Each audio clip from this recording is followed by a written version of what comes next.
Let us move on to Law 7, understanding the elements of judgment. What is judgment, you may ask? Let me elaborate. There are 6 key elements that collectively constitute good judgment. The first, which is learning, your ability to learn, your ability to comprehend and understand information, your ability to retain information, your ability to learn, unlearn, and relearn. That's what learning is. In fact, the actual definition of learning is the acquisition of knowledge or skill through experience, study, or being taught. Throughout your entire years of being a trader or becoming a trader, you have to consistently learn. You have to consistently develop your skills. You have to consistently be taught or self-train. But no matter what, you have to continuously learn. You have to consistently grow your knowledge and understanding of how everything works. Let's move on to the next element of judgment, trust. Your ability to trust yourself, your ability to trust what you've learned and how to apply what you've learned, the ability to trust your own abilities. And you're only going to ever truly believe in yourself once you've done the research, once you've learned everything that you were truly able to possibly learn. That's where you garner trust. Trust comes from you doing the work. And in order for you to have good judgment, you have to trust your own abilities. And in order for you to have trust, you have to do the research, you have to do the work. You have to go to class, you have to put in, you have to study, you have to remember it. Trust comes through hard work. The next element of judgment is experience. It's funny how experience works. Experience comes through practice. Let me say it again. Experience comes through practice. Experience comes through you doing the work, not somebody else, not you listening to somebody else, but you actually making the trades, making investments, doing the research, doing your due diligence, checking the books, analyzing the graphs, analyzing the patterns. And there's no shortcuts about it. You're only going to garner experience from doing the work. In any aspect of life, for you to judge that aspect effectively, for you to excel in that area, you have to practice. Because only practice and practice alone can give you the experience you need to accurately analyze anything. Experience is the teachers of all teachers, and that's why it's so important for us to understand how it helps us in actively conducting good judgment. Element 4, detachment. You're thinking from a place of reason and logic, from a place of a rational perspective. That's what detachment is, when you can look at the situation for what it is and accurately analyze it, emotionally uninvolved. I'm looking at this from a logical perspective. Does this make sense? Does this not make sense? Does it make sense that I enter here, exit here? You are mentally focused on the situation for what it is and nothing less. And that's what detachment is.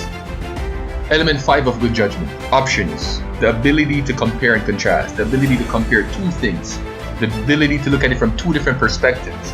Options, the ability to give yourself that option to look at it from this perspective and that perspective, to listen to what this guy is saying, which is the prosecutor, and to listen to what the defendant is saying. You have to give yourself options, the ability to contrast, the ability to have foresight and to see things that others can't see. You have to give yourself a sense of leverage, and that's why I would say option is vital in terms of having good judgment. Element 6 of good judgment, delivery. Your ability to enter and execute your trades, your ability to be proficient. You know, they say in university, the practical and the theory. This is the practical. Take everything that you've learned, everything that you've practiced, everything that you've embedded, everything that you've studied, and actually put it to work. Are you able to make the right decisions? And that's why it's imperative that you understand. In order to make good judgment, you have to also learn how to execute everything that you've learned. Law 7, understanding the elements of judgment, understanding judgment in itself, understanding what it takes in order for you to be able to judge something, judge an event, judge a trade, judge an investment effectively. Take notes of these things. It's something that will help you as a person, not only investing but also in your life. Being able to understand and being able to judge anything for that matter will give you an added advantage in your pursuit of happiness and financial freedom. Law 8, developing a winning strategy. A lot of you guys may ask, how do you develop a winning strategy? How do you develop a winning formula for doing things? What are the criteria? What are the checklists? How do you do it? How do you become a successful trader? And the answer lies within you. Becoming a successful trader has everything to do with who you are and what your tolerance is and the setups and the trades that you like as an investor, as a trader. There's several ways to approach it. You have to find out what works for you and what can have your winning percentage in the high percentile. You have to study everybody in your fellow traders before you and to see what they did or what you can do better. For example, traders like Steve Dox, they've used their knowledge of statistics and they've created a formula where they win 70 to 80% of the time because they've been able to apply their knowledge of statistics and apply it to the market. And that's the beauty of investing, of trading. Developing a winning strategy has everything to do with you more so than anything else. It's just who you are and the trading styles that you like and the setups that you like. there has to be a set way that you do things where you're in the high win percentile. And that's why it's so important that you develop a winning strategy when you're trying to become a prolific trader. Law number 9, the grand law, self-reliance. Self-reliance is where you teach yourself how to be successful. Self-reliance is where you teach yourself how to win. Self-reliance is the Colonel's recipe that nobody told you about. Self-reliance is the true key to being a successful trader. Self-reliance is where you develop a good, credible system that works. Self-reliance is where you enforce your risk management. Self-reliance is where you're not emotionally involved in the trade.